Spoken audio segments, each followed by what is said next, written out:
খুলনা প্রকৌশল ও প্রযুক্তি বিশ্ববিদ্যালয়ে ছাত্র রাজনীতি বন্ধের দাবি নিয়ে উত্তেজনা এবং ছাত্রদের দুই গ্রুপের মধ্যে সংঘর্ষ ও ধাওয়া পাল্টা ধাওয়ার ঘটনা ঘটেছে।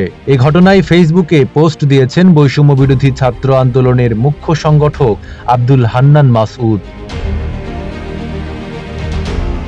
নিজের ফেসবুক আইডিতে দেওয়া এক পোস্টে হান্নান মাসউদ লেখেন, কুয়েটে ছাত্রদল নিষিদ্ধ সন্ত্রাসী সংগঠন ছাত্রলীগ স্টাইলে যে নৃশংস হামলা চালাচ্ছে, এর মধ্য দিয়ে ক্যাম্পাসগুলোতে ছাত্রদল নিজেদের রাজনৈতিক কবর রচনার পথেই অগ্রসর হলো।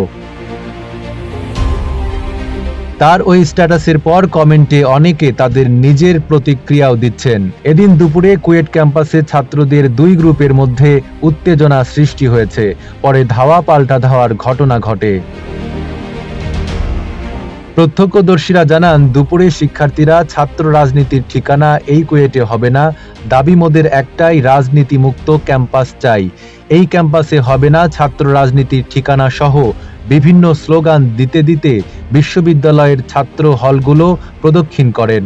পরে কেন্দ্রীয় জামে মসজিদের সামনে তাদের সঙ্গে ছাত্রদের অন্য একটি গ্রুপের উত্তেজনা দেখা দেয়, যেখানে দুই গ্রুপের মধ্যে ধাওয়া পাল্টা ধাওয়া শুরু হয়, যা পরে সংঘর্ষের রূপ নেয়। পরবর্তীতে কুয়েট ক্যাম্পাসের পাশাপাশি কুয়েট সংলগ্ন রোডে ধাওয়া পাল্টা ধাওয়া ছড়িয়ে পড়ে।